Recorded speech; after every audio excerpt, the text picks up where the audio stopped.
আম্মু দেখো আমি একটা বড় বিসমিল্লাহ মাছ না ধরেছি। বলার কারণে মাছটি নদীতে ছিঁড়ে পড়ে যায়। তখন মার কাছে গিয়ে বলল, হতাশ কেন?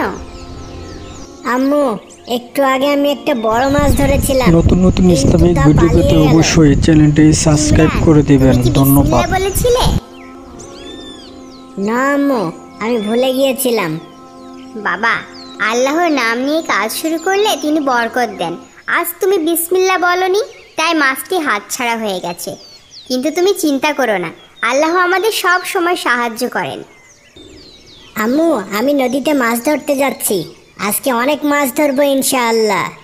খুবই ভালো কথা বাবা, কিন্তু মনে রাখবে যাওয়ার আগে বিসমিল্লাহ বলবে। আল্লাহর নাম নিয়ে কাজ শুরু করলে তিনি বরকত দেন। ঠিক আছে আম্মু, আমি বিসমিল্লাহ বলেই শুরু করব।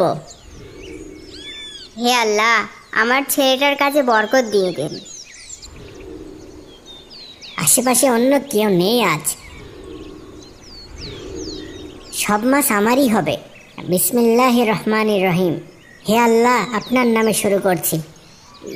ইয়াহ!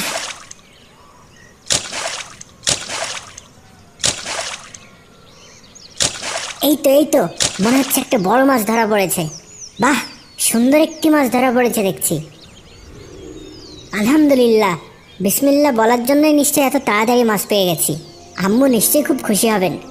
যাই, বিসমিল্লাহ আজকে এই বলার মাছটা নিয়ে কারণে বাড়িতে আল্লাহ যাই। পাক রহমত দান করেন এবং মাছটি নিয়ে বাসা চলে যেতে পারছে। মা বললেন, আম্মু দেখো আমি একটি মাছ ধরেছি। মাশাআল্লাহ মাশাআল্লাহ, এত তাড়াতাড়ি কিভাবে মাছ ধরলে আজ? বিসমিল্লাহ বলে জাল ফেলতেই দেখি আমার জালে মাছটা ধরা পড়েছে।